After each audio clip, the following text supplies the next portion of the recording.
Yeah, so this is our last session for the 401, and ending it with a bang, we have Chris Sarles coming to talk about distribution, and he also knows a lot about fruit, beers, fruit products. So we will take it away and let Chris get started. Did you want people to interrupt you as you went along, or? You bet. You know, this last time when people popped questions up, I'm happy to stop and maybe you can help point out if those questions come up and I don't see them. Okay. I'll do my best to answer them, and I'll also suggest that at the very end there's also some contact information, and if there's anything that goes unanswered or you want to get one-on-one with either phone or email, I'm happy to do that as well anytime. So with that, where is the? You have to put it on that little arrow. So with that, the thought is to take you a little bit through, I'll give you a little bit of background on myself and then talk about the three-tier system, how it came in to effect and why, and ultimately a little bit about the wholesale role. And my hope is to give you a sense to see inside what a wholesaler's thinking as they're looking at products so that you can understand, you know, expectations that they may have as well as kind of what they think the role of a supplier should be in the market. So I think we'll start by background for me. I have been in the business for just under 30 years. I started off with a small distribution company that was selling and distributing out of the back of a car, and then eventually built that business up, and it became part of a much larger business. And so then also navigated the waters of a $1.2 billion company covering 10 states in the West. And so really got to see the craft beer business explode starting in about 87, and then kind of watching it today and seeing some of the challenges or the complexities of an ever-changing, consolidating beer market at the brewery level, coupled with a consolidating distribution system, as well as a consolidating grocer distribution system. And so all those things make the market much more complex than it was in the past. So the three-tier system was started really as a post-prohibition addition, and it was brought into place to keep a separation of the tiers in the alcohol business. And ultimately was there to keep a level playing field, because there's lots of conversations that go on about the bad stuff that happened prior to the three-tier system. And I think it often gets blamed today for some of the problems that really, in my opinion, don't necessarily exist, but people cry foul on the three-tier system when I think it plays a very effective role in getting both small products as well as large products to the market. And really the last piece that the three-tier system was put into place to do was to really monitor and help manage laws and rules out there. And in doing that, once again, keeping a level playing field. And it really has morphed quite a bit over time, but some of the things that we'll talk about in a bit will really have been in place since the beginning of prohibition or post-prohibition, and have really, I think, allowed our growing craft segment to exist.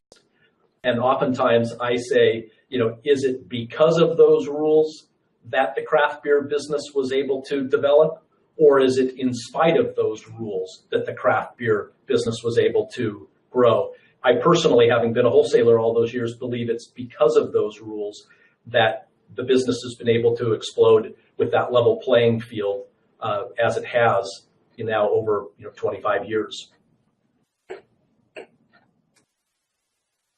So what's the role of a wholesaler?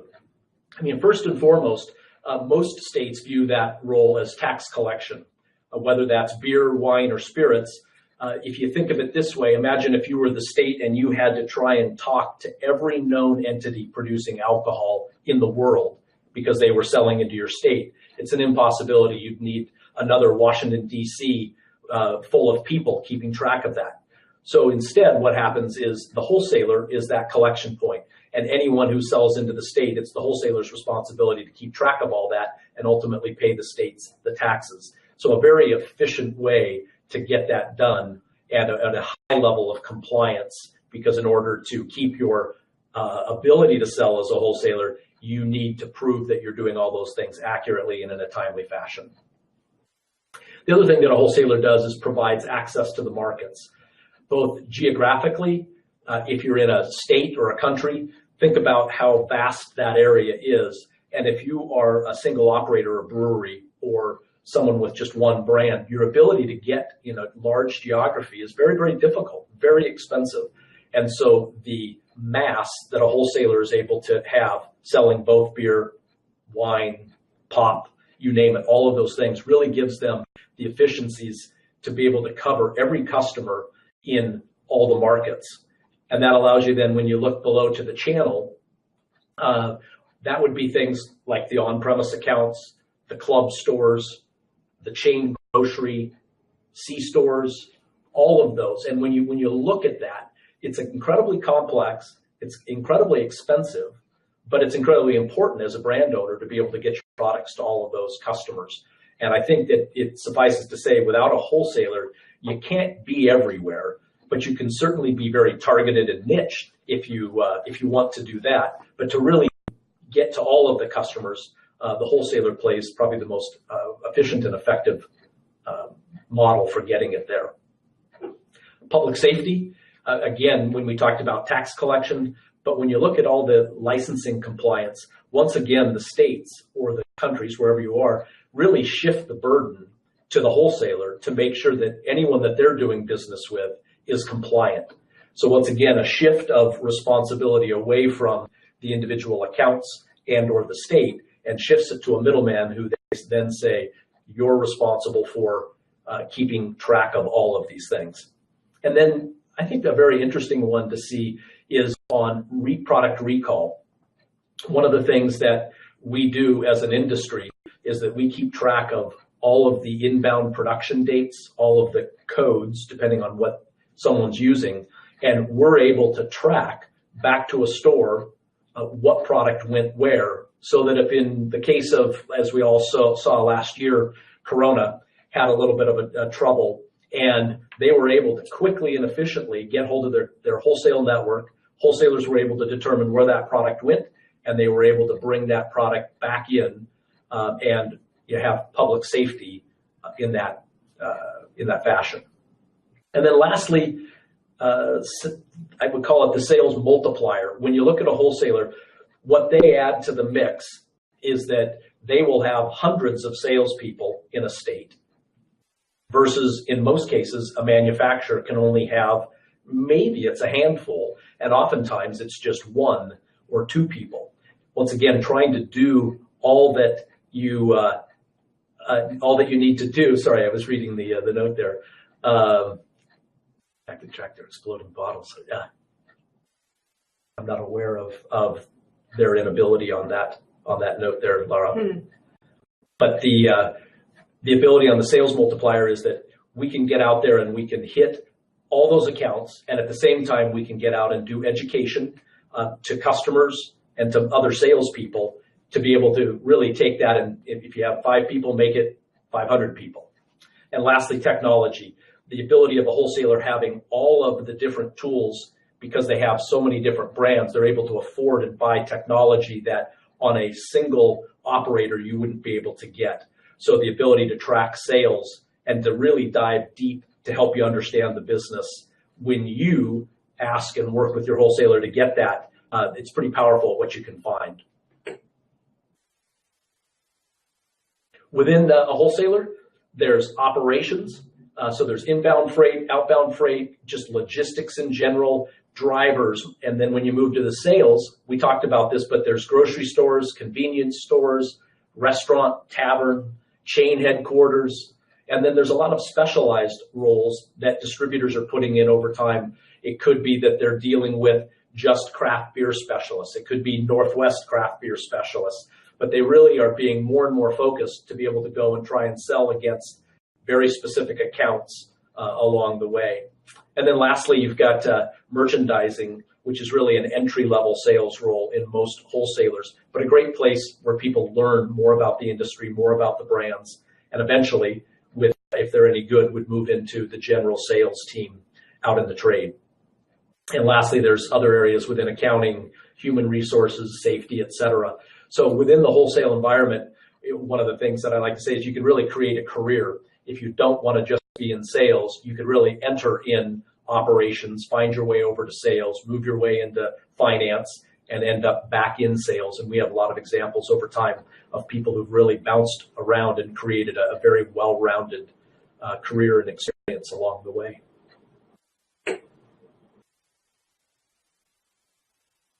So why is wholesaling important? In today's market, with the fragmented industry, if you think about it, you've got hundreds, and in the case of nationally, 3,300 craft brewers. We've got, just in Oregon alone, another, call it 650 wineries. When you talk about the craft distillers, that industry is so fragmented that there's two things. The retailers are looking to be able to buy from a few small number of sources rather than trying to buy from all of the different people. They just can't handle that number of sales calls, both at a corporate level. They can't handle it at a store level. And ultimately, when it comes to finance, they can't handle the number of inbound receipts and checks and those things. So that fragmented industry really makes the wholesale role important. We talked about that geographical reach. I'll use Oregon as an example, but to be able to get over and to cover some of the far-reaching counties in the East without a very, very full portfolio of multiple products, even across categories like we talked about with water, beer, wine. In some cases, they're even adding other products to their trucks just to make it so that it's a cost-effective model to go to those areas. And so again, if you were to take one product and try and go out and do that, it would be not difficult. It would be literally impossible, and you would lose money in the process. And when you look at the complexity of the account makeup today, the skill set and your ability to call on and to sell to different customers, it's really quite complex. And somebody going into a grocery store versus someone going into a convenience store versus someone walking into a restaurant, the skill set into selling into those accounts is far different. The time required to call on those accounts is far different. And then when you look at the simplicity of just little old Oregon and you look at the accounts that make up the state, and you see 2,200 C-stores, 2,500 on-premise accounts, 300 grocery accounts, imagine what it would take you to try and call on those accounts. Well, with a wholesaler, they have the ability, because of that portfolio, to not only call on those people, but in many cases be calling on those people multiple times a week. Some of those grocery customers might get 3 visits a week and service on sale a couple of times a week, et cetera. So the power of that portfolio as they go through the door really makes it an effective way to go to the market. But what it does do is it changes some of the responsibilities, traditional roles that we've all had as wholesaler, manufacturer, and in this case, the retail customer. We'll talk about that, how that's evolved over time. And we touched on the multiplying your message and results. Ultimately, how do you get, in that case up there, call it 5,000 customers? How do you get your message out if you're 5 guys and a pickup truck? It's very, very, it's not even difficult. Again, it's impossible. But by telling that story in a wholesale environment, you'll never get 5,000 people hearing all the same story, because that's just probably impossible. But you will multiply yourself in a way that is very, very effective.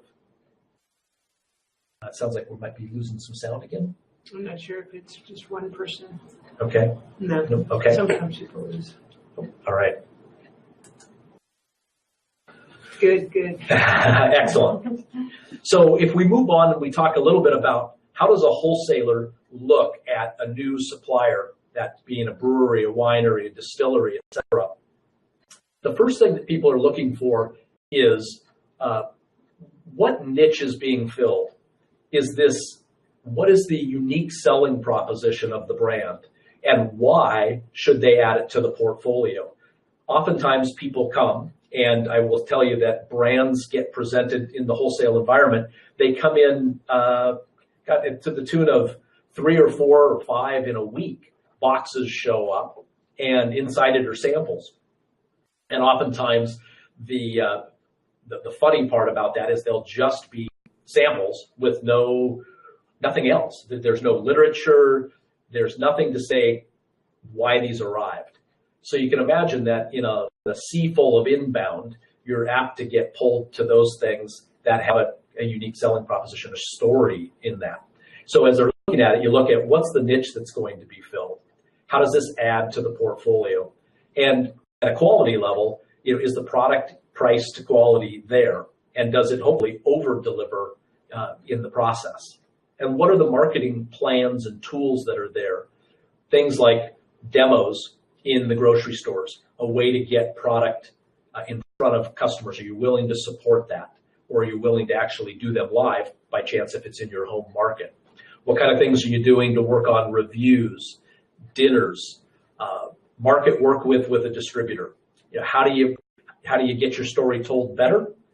You spend time in the trade with salespeople, and ultimately they become sort of a tape recording of that story you've told them.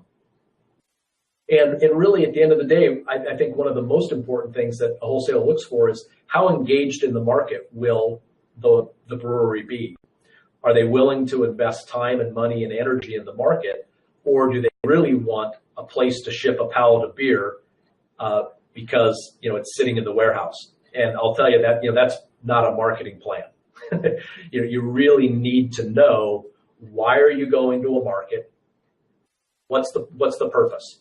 And when you're then in the market, what have you done to accurately pick your wholesaler? Spend some time looking for the correct wholesaler, and then how are you going to support that wholesaler once you've found them?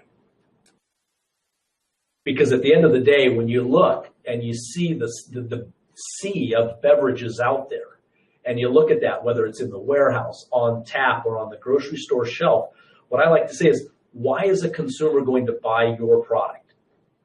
If you walk up to it, is it because it has a great label? Is it that you have reviews and shelf talkers printed so that when they walk up, they see a little story that says, pick me, pick me? But something has to be done to differentiate yourself. And oftentimes, there's people who many times, people have just created something out of a passion without a full complement of a marketing program and an actual sales strategy behind it. And then they're severely disappointed on the backside when a wholesaler, quote, does nothing. And the reality is they may have gotten the product out, albeit even in a limited way. But if there's nothing to help pull that off the shelf, it becomes sort of a self-fulfilling prophecy, and the next round of resets and something's coming back off. Or the rotation of the tap handles today, you have a one keg on, one keg off, one keg on, one keg off, and people are constantly rotating. So how do you get consumers to walk in and say, I want that, we'll use the example we saw earlier, 10 Barrel or Elysian, I want that brand, and so every time I'm in asking for it. And that's probably because of reviews and other marketing programs that the brewery has done to help get consumers to want to ask for that product. So as you head to the distribution system, I think it's really important that people, again, start with, I think the first thing is, why am I going to a market? Is it because it's a high craft share market? Is it because Aunt Sally has a summer home there and she really wants to be able to go down the street and buy beer when she's there? Hopefully it's a business reason that you're going to the market. And so that as you're heading there, first you need to understand the state registration. And I would always tell people, understand the franchise laws, because in the franchise states, unless there's a willing seller, there can't be a willing buyer for brands once you've entered into the wholesale system. So one of the challenges of a franchise system is that once you're there, kind of for better or for worse. And so it's really important that you do your homework before you sign up with a distributor. And obviously making sure that you understand all that you're going to have to do within the complexities of compliance with the alcohol beverage control systems in any state or country. And then I would suggest that as you're picking the distributor, you work to get an understanding of the market dynamics, understand the channels of trade, how they operate, talk to retailers and restaurateurs, ask them, hey, what do I need to know about the market?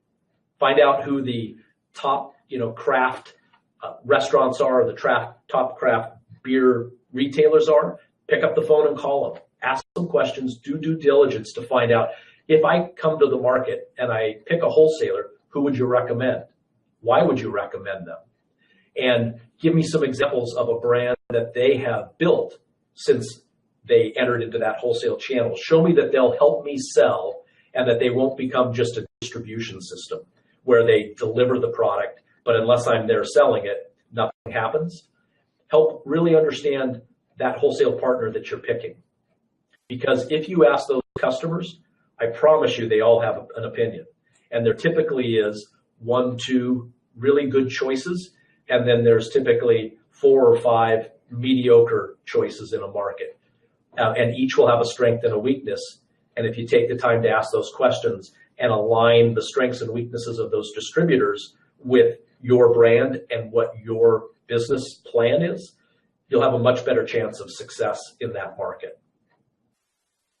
From there, you need to talk about and think about when you get in front of a sales staff and you're doing a kickoff meeting, think of it this way. You only get one first impression. So whether it's a job interview or that you're selling your brand into the wholesale market, think about when you get up in front of them, how are you going to make it an unforgettable experience? And that doesn't mean that you're a comedian. It means how are you going to leave them in a matter of minutes? Because it's probably 15 minutes. You might get 30 minutes, but imagine in 15 minutes and you're sitting before a sales force. How are you going to get them to understand what I like to call the elevator speech? How can you relay your selling story in 3 to maybe 3 minutes max? And I encourage it oftentimes to be 1 minute. How do you come up with a selling story that will really, really tell your story so that when, again, they go out to the street, that they have a story to tell and it's simple enough that they can remember. I can tell you there's so many times we've sat in a kickoff meeting and you find yourself falling asleep because someone is really not done their homework in trying to create a simple story. And they've either made it so incredibly complex or incredibly uninteresting, oftentimes so personal to them, but not a story that's going to have any meaning when somebody tries to tell it, that they lose their audience. So really, really spend time thinking about that. And then when it comes to product launch and market visits, it's really important that you create a checklist of how often am I going to be in the market? How will I ensure that I'm supporting the right customers? We'll talk about that here. Actually, I'll go back. Talk about it right here. How are you going to support the right customers in the market so that you have a customer management tool that says that when I'm going to Chicago, I know I need to see these 10 influencers that might be retail customers, bottle shops, could be riders, and I'm going to see these restaurateurs. And if I consistently focus against these influencers and decision makers, these people can help me keep both my wholesaler and my brand on track. And I think oftentimes it's missed. People come in and they do a shotgun approach, and every visit they see, 20 different people. That's probably too many, 10 different people, and they never really form any relationships in the market that keep the brand relevant and present in the market. So find 10 people, and the next time add 1 or add 2, and continue to build on that, but build it so that it's a very solid base. Oftentimes people go to markets and they don't realize how expensive it will be to go to a market. So they bounce around and they hit 10 different markets and they pull back and they realize really nothing happened.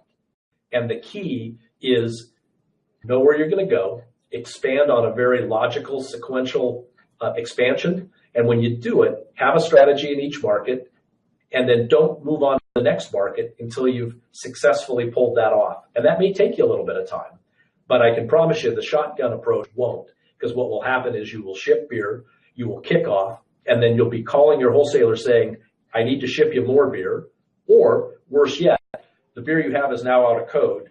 What are we going to do? Because I want to make sure I still have product in the market. And the wholesaler says, well, come and pick it all up, trade it out, give me new beer. And you think, wow, I didn't plan for that. And it happens more often than you'd expect. So really go slow, methodically, and have a plan. When we talk about selling, I just want to briefly talk about, the sales call. Oftentimes people, as they set out into the trade, they don't realize that there's things that you really need to do to have an effective sales call. And since this isn't a sales course, I won't belabor it, but I'd suggest that you cut the slide out, make sure you understand how to make a call and how to make sure that there's follow-up and how you're keeping track of those things so that when you walk back through the door, let's say 30 days from now and you're back in Chicago and you walk in and you say, hey, Chris, it's great to see you. How's your son doing? It's, baseball season now. And you've been able to, form a relationship with that buyer and they will stand by you. And oftentimes people just fly in, fly out, never try and form those relationships. And the next thing you know, you've lost that business. And it was a one and done. And none of us can afford the one and done. So I won't walk you through all of the steps, but very important to make a clear sales call when you do it. I wanted to show you some of the things that you might find in a wholesaler and what you might expect to see, or you might even ask about as you're interviewing your wholesalers is tell me about your pre-planning tools. Tell me about the sales education that your team gets so that I can understand that, it's not a fly-by-night operation, but rather they're going to be specifically focused against my brands. They've got tools in place that keep them on task. And there's plenty of wholesalers that don't use these things. And, I think you'll find that if you find these in your wholesaler, there probably have to be a professional selling organization and will be probably more accountable to results. And the results are what you want. So planning. When you end up in the market, when it comes to retail, what I think you need to understand is that chains are complex and the chain selling cycle is very long. Chains take up to a year at a time for them to make a decision. So I'll just use an example. Right now the consolidation of Albertsons and their banners along with Safeway and their banners are making a mega retailer in the United States. And with that, they're probably going to touch new items once, maybe twice a year. So you need to understand how to sell into that customer, and you need to understand their strategy as you're working with your wholesaler to sell in. You need to understand their clustering. You may want to only go into their top 50 stores to start and really gain traction rather than going into their top 200 stores and then finding out that really only 20 of them did well, the other 180 didn't, and as a result, you're coming out of all of them. So really understanding how chains work, how they cluster, how you start small and grow is very, very important. And understanding how your wholesaler is going to call on those customers so that you understand how to interact with them and get them to sell and to tell your story in the chains.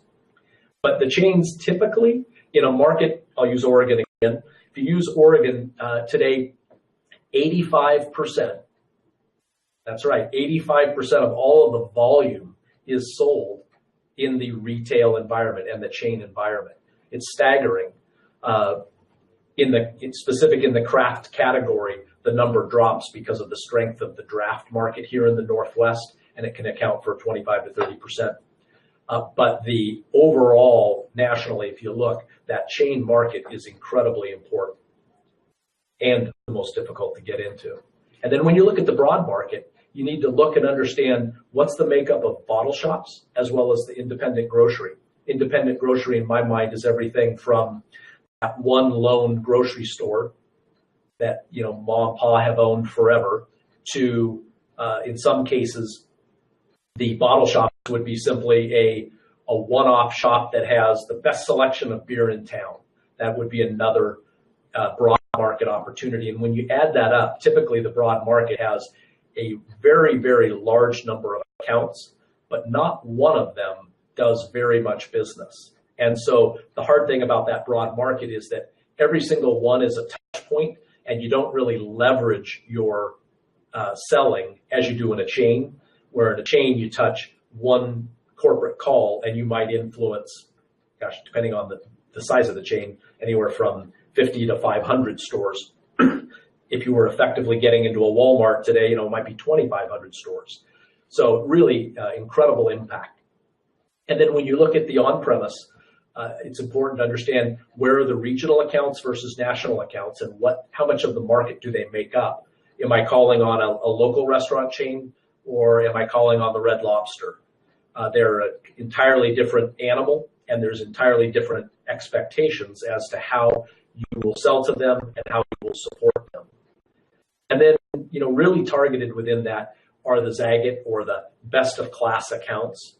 And very important there that you understand what are the top 50 accounts in the market or the top 25 accounts. And again, make personalized visits in those accounts.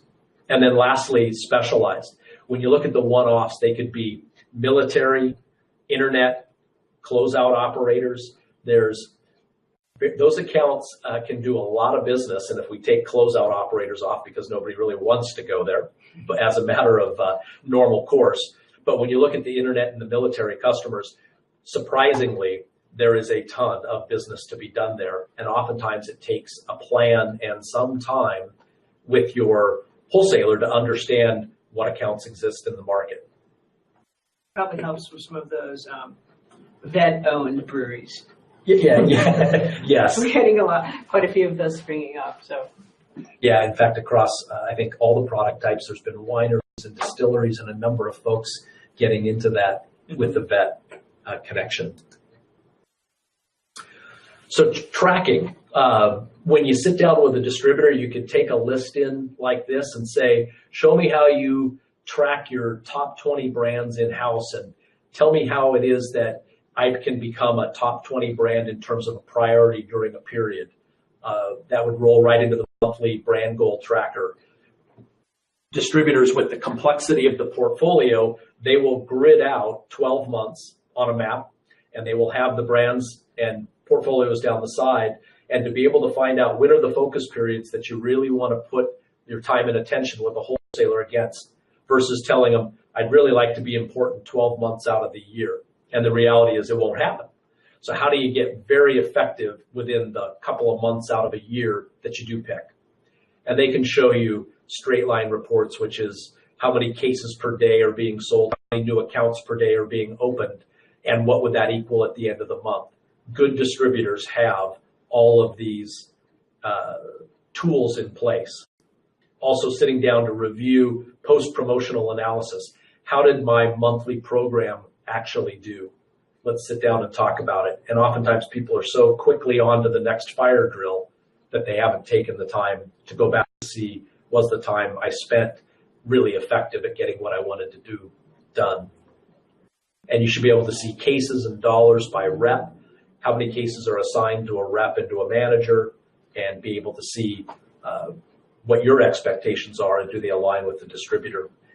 Probably less important out the gate would be ad and planner recaps to be able to see, did the distributor, if there was an ad in an account, did they effectively get cases on display, and were they seen, and can they show you that I had 5 cases per customer out there in Safeway during the month when they had the program. And then some of the things that the best of class of wholesalers have is automated online systems. Where I have worked for many, many years, a supplier can get in 24 hours a day, 7 days a week, and look at the same data we're looking at with no filters.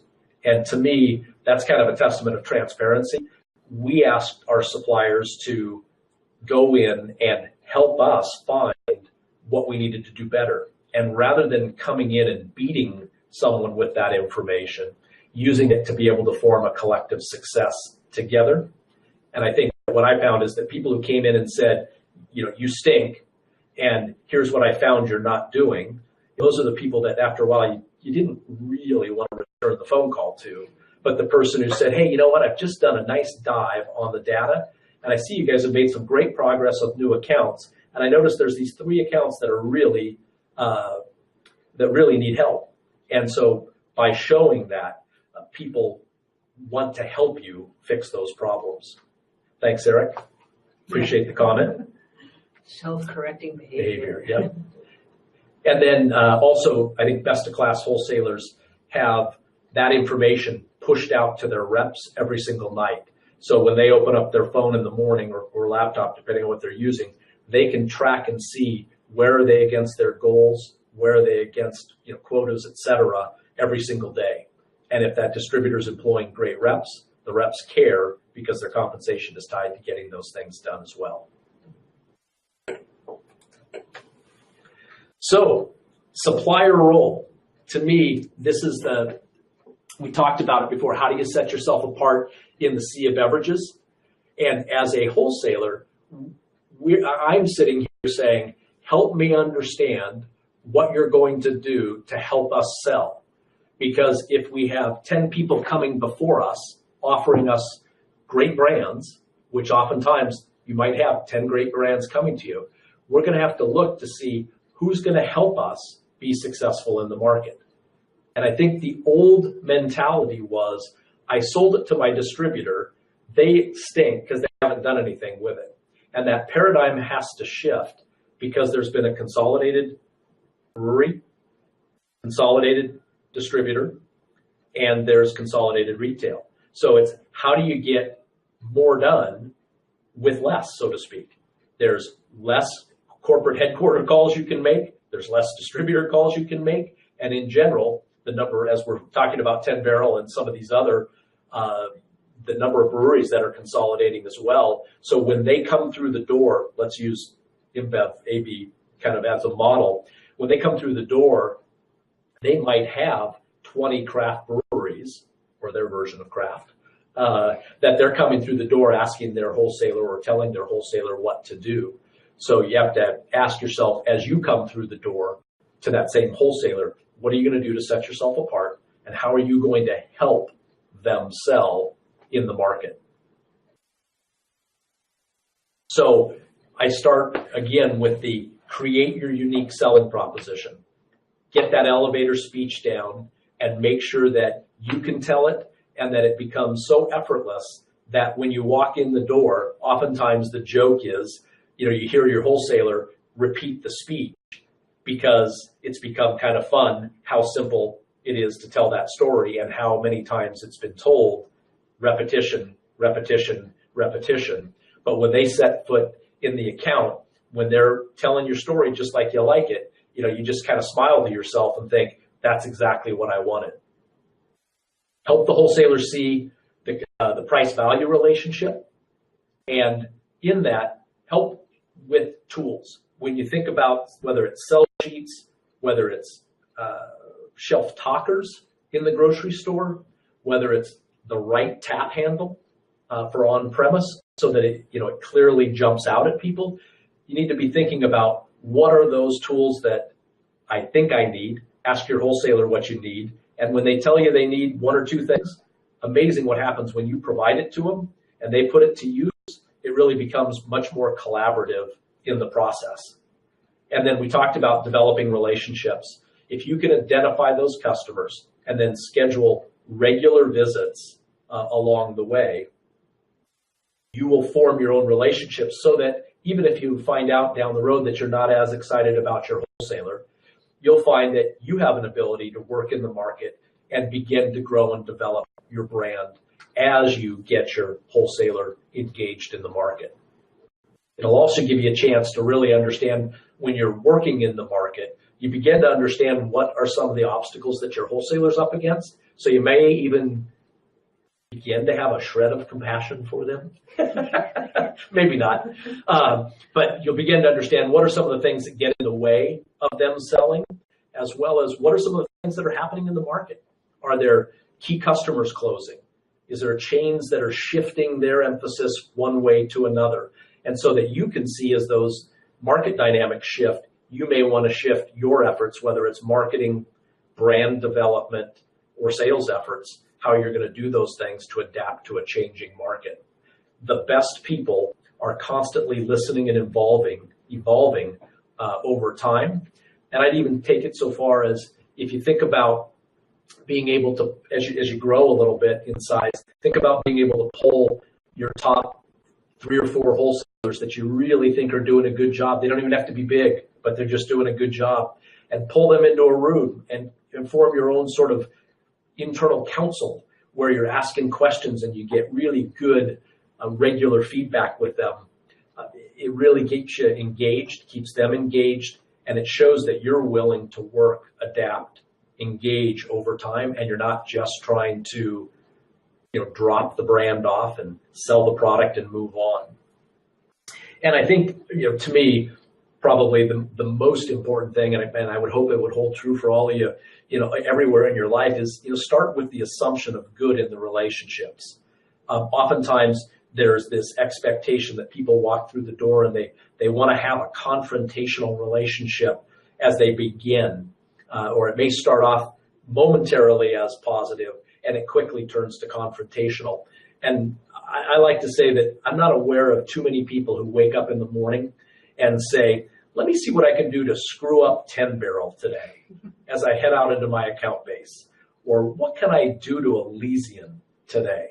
What they probably start from is, I've got a really busy day. I've got a lot going on, but you know what? I've got that elevator speech in my head. I can go out and recite and sell.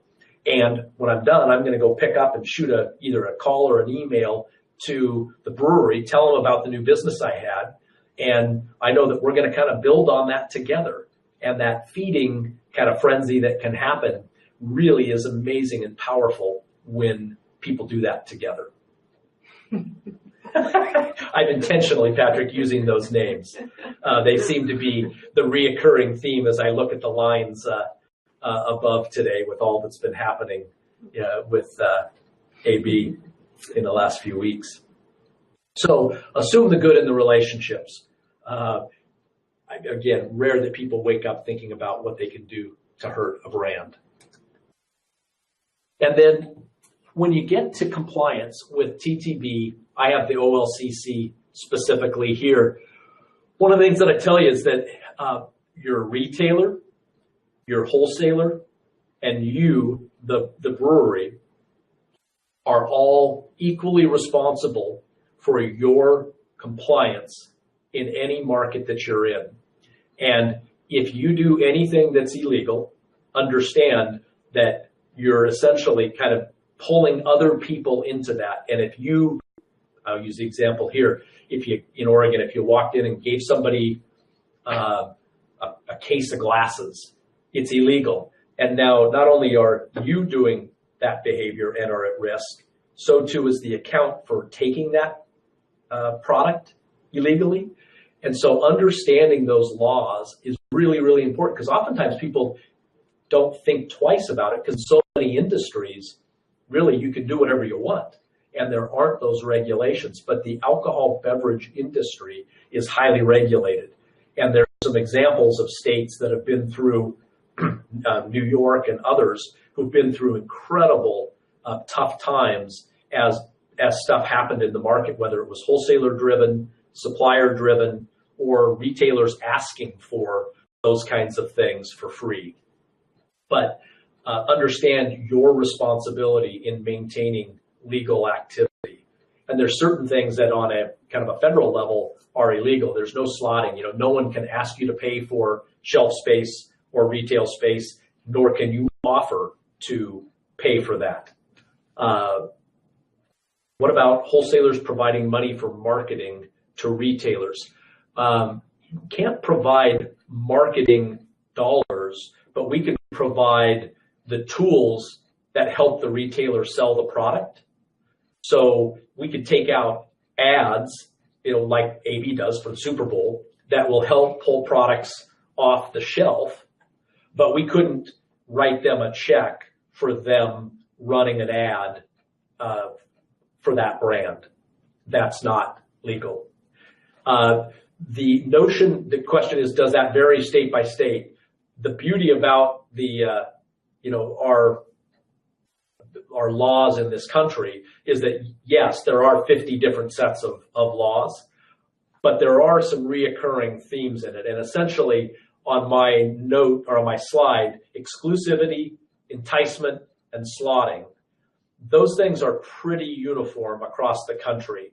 You can't get exclusivity by offering something. You can't become the only brand in an account because you gave them something. If an account chooses to have you as the only brand, that's great. Hats off to you. But you can't do anything for them to make them do that. And the same thing with slotting. Slotting is just in the pop industry or the water industry or even the grocery canned food aisle. You can pay a retailer to put your product on the shelf. And in fact, it's the commonplace. You pay slotting. It's not allowed in the alcohol beverage industry. What about stickers, coasters, and swag? That's where every state becomes different. In general, I would say that they say if there's a de minimis value, and that's the big crazy word, de minimis, if there's a small value to it, they say that you can give it away. But even coasters, for the longest time, those had to be a charged item in many, many markets. And some markets have changed the law to allow those things to be given away. So it really, really varies. And unfortunately, Jim, not knowing what market specifically and me not being familiar with all 50 states, you really need to check in with your local ABC. Funny. Puppies. Love it. I think you guys are on a roll tonight. You're on a roll. Yeah, but based upon that, you're probably best to check with your local ABC and find out what they allow or don't allow. What is the story with glasses? Because I hear people have these pint nights where they can give pints and then people can keep their glass. Yeah, so again, everything depends state by state. If I were going to use the common law that I hear about and that we've dealt with is that if a glass costs the manufacturer, the glass company, $1, and they sell it to the wine brewery for $1 at that point, and the brewery sells it to the distributor for $1, then they must charge $1 or more to the customer. They can't give it away. And it goes back to the original invoice, whatever the manufacturer's cost was and what they charged that brewery is the price that has to be charged to the retailer. Now, again, it's going to vary state by state, but when people go in and give a case of glasses to the customer in markets that I'm accustomed to, that would not be legal. Regardless of if it's a promotion, pint night, etc., what would have happened is that the pub would have paid, $48 for those 48 glasses, and then they can do what they want. They can give them for free to the customers at that point. But what oftentimes happens is it's that relationship between how did they get that glass and did they pay for it or did somebody walk in the back door and drop it off, which would in most cases not be illegal. Okay. Yeah. But common in Chicago. I was going to say in many markets around the country, I'm probably confident there's places that it's allowed by law and others where it's not allowed and it may still be common practice. Yeah, as you've experienced in your time. So that is really what I would call my wholesale 101. I'd tell you that it's an industry that's got great opportunity and it has both personal and professional growth. You can start in a wholesaler in that merchandising role, or you can start in the warehouse and you can really work all the way around within the wholesaler. And then also an opportunity to cross-pollinate into, you could become a brewery. You could work for a brewery. You could work for a retailer. You could go to a bottle shop. Oftentimes people get into this industry and they never leave. It's amazing how people tend to grow to love it. But as I like to say, it's a chance to live the lifestyle of a millionaire on a family wage, income. The number of great things that people get to do in the wholesale industry that are, travel and being able to go visit breweries or go to wine country or do all of those things. It really makes the industry a great, great industry that once you're in it, very few people leave. You can spend an entire career in it. So with that, I'd say I did tell you could interrupt at any point. Not a whole lot of that. But are there questions that you might have?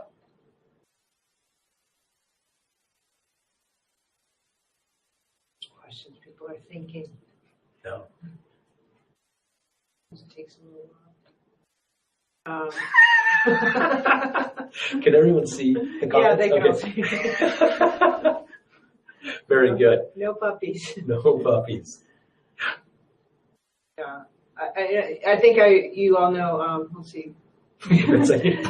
So we do have a whole class on this in case somebody decides that after they look at their numbers for their brewery business plans, they decide, well, I think I'll be a distributor instead. Yeah, exactly. Well, actually, the class is for people who are going to be in the craft business on either end of it. So let's see. Do you think that AB's? I'll answer two questions. One, what is the OLCC? My apology, it's very localized here. It's the Oregon Liquor Control Commission. So others in California, it's the ABC, Alcohol Beverage Control. Each state has an acronym, if you like, for that body that manages and controls alcohol beverage law in the state. And licenses. And then the other question is, do you feel that the AB InBev recent purchase of wholesale distributors is their push to control shelf space for their new craft lines? Are you asking about the purchase of breweries or the actual purchase of wholesalers? If you could, Jason. Wholesalers. So I don't think so. I think that what we've found is that AB seems to go through, this ebb and flow of what they've done. And at one time, they wanted nothing else in their houses except truly, call it Budweiser related products. And then they went through a period where they realized that they wanted a hybrid house where they wanted emphasis on their products, but they really wanted to make sure that their distributor was relevant. So they had these associated brands in markets. Our local AB wholesaler has a pretty good portfolio of craft in addition to their AB here in Portland. But in terms of their push to control shelf space, I don't think that it's that easy. I think that what they want to make sure is that they're not missing out on a share of the business that is certainly growing. And I think that they've realized in some ways that they've missed out in the process. Yeah, InBev's crafts are already taking up shelf space. I mean, they are the category captain in many stores. They are. So they're going to tend to put brands that are, in the case of AB, oftentimes it's the AB wholesaler, the local wholesaler. Mm-hmm. So in that case, they may be still representing a lot of different brands, and they'd be different by market, mm-hmm. rather than it just being AB brands, mm-hmm. but affiliated brands in that market. Let's see, Pat saying you mentioned problems that as a distributor you don't believe are real. Can you name some? Yeah, I think that the one that I started with there is that oftentimes people make an assumption of the bad, and they kind of go in thinking that distributors are a necessary evil rather than a real complement to the business. And when people, like I described, is it because of the laws or in spite of the laws? I could say the same thing about, is it because of distributors or in spite of distributors that the craft beer business has done as well as it has? And I just think oftentimes people are placing the wrong blame out there. It really is oftentimes people haven't put together a good business plan. And so they come to a market and it isn't really a great plan and it doesn't work. And so their perception is the distributor was the problem. And it really wasn't. It was probably a combination of things. It was a bad business plan. There was a lack of communication between the distributor and the brewery to say, you need to change your plan. Or someone said, I hear you, but I don't want to change my plan. And all of those things come together and it doesn't work. And as a result, it feels to me over my career that people have quickly pointed to the distributor to say that they're the bad guy. And I will tell you as well that there are instances where the distributor is the bad guy. somebody just plain hasn't done it right and done the proper justice to a brand. So I've had times where I've said, you know what, I screwed up. We need to start over again, and we owe it to you to do a better job. So Dave, for a startup brewery in a large city in the U.S., it seems like we have no choice but to use a reputable distributor. In a large city in the U.S., so two thoughts for you there. Number one, you could start very, very small and isolated in a geography in the city where you're doing it yourself and you're doing it out of the back of a van, so to speak, and you build it quickly and rapidly to a point where it all of a sudden needs to go to a broader geography. And then, yes, I would say you go to a distributor for that. Because once again, if you try and go and do it yourself, I think you'll find that you'll be spinning your wheels. Just the travel time in a large U.S. city to take a keg, can't make enough money at it. If you're making $40, $25, you pick the number. You just can't make enough to make that trip make sense. But then there's also the taking care of the keg, the lines and all the other. The draft cleaning and all that goes into that. Yeah, there could be things that make your job really difficult. And the other part is that I think that oftentimes when you're doing that yourself, you'd be amazed at how much you can influence people when you're the brand owner, so to speak, or working for a brand. People want to support you and they want to help the local guy. And when you're in that small geography, they want to really help grow it. And so you can have a really nice, strong, concentrated start. Yeah. I mean, places like Houston and Dallas and LA that are really sprawling, it's a good way to start, and you're part of the city. Jim, so help me. Jim's saying if the 3-tier system is not preventing what it was put in place to stop, is it necessary? If the 3-tier system is not preventing what it was put in place to stop, is it necessary? I think in every market it's different. I think the 3-tier system is one method of getting to market, but the 3-tier system isn't a requirement for you to get to market. The 2-tier system exists if you're brewery direct. So you can sell to anyone you want. In most cases, there's very few places where you must go through the 3-tier system. But the only effective way for you to get to all of the market or to cover all the customers is to go through the 3-tier system. So, Jim, I don't know if that answered that question. So I don't think I think it's an option, but it isn't necessary, depending on what your brand strategy is. Any other questions? And Dave is in Dallas, after all. That's funny.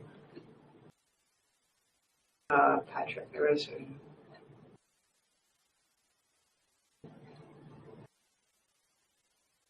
I read a story highlighting distributor lobbying groups in several states fighting battles over growing breweries and their tap rooms. What's it really about?